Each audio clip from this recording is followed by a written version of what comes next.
இந்து உறவுகளுக்கு அனைவருக்கும் வணக்கம்.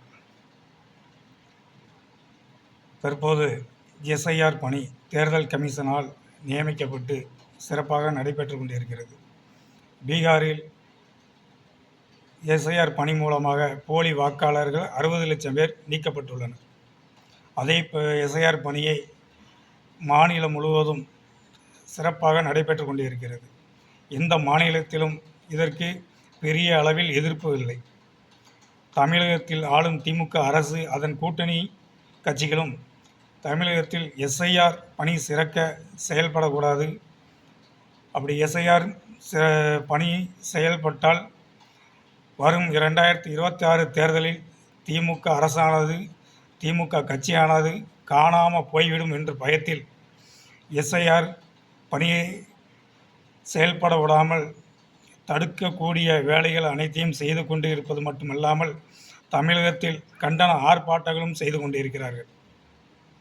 இதுபோக தென்காசியில் தெற்கு மாவட்ட செயலாளர் ஜெயபாலன் எஸ்ஐஆர் கண்டன ஆர்ப்பாட்டம் செய்யும் பேசுகையில் பாரத பிரதமர் நரேந்திர மோடி அவர்களை கொல்ல வேண்டும், கொன்னால் மட்டுமே தமிழகம் நிம்மதி அடையும் என்று கூறியுள்ளார். இது எப்படி இருக்குதுன்னு ஆனால் பாரத பிரதமர் மீது கொலைவெறி வன்மத்துடன் இருப்பது அவர் பேச்சில் தெரிகிறது. பாரத பிரதமரை கொல்லக்கூடிய அளவுக்கு ஏதோ ஒரு மூலையில் மாவட்ட செயலாளராக, திமுக கட்சியின் மாவட்ட செயலாளராக செயல்படும் ஜெயபாலன் ஆகிய பாரத பிரதமர் நரேந்திர மோடியை எதிரியாக பேசியுள்ளார். ஒரு மூலையில் செயல்படும் மாவட்ட செயலாளர் ஒரு பாரத பிரதமரை கொல்ல வேண்டும் என்றும் சொன்னால் எந்த அரசியல் கட்சியுமே இதை மாதிரி பேசியது கிடையாது. மிகப்பெரிய வன்மத்தை பாரத பிரதமர் நரேந்திர மோடி மீது திமுக அரசு கொண்டு உள்ளது ஒரு மாவட்ட செயலாளர் பேசுகையில் கண்டன ஆர்ப்பாட்டத்தில் தெரிகிறது. இந்த பேச்சு வன்மையாக கண்டிக்கத்தக்கது.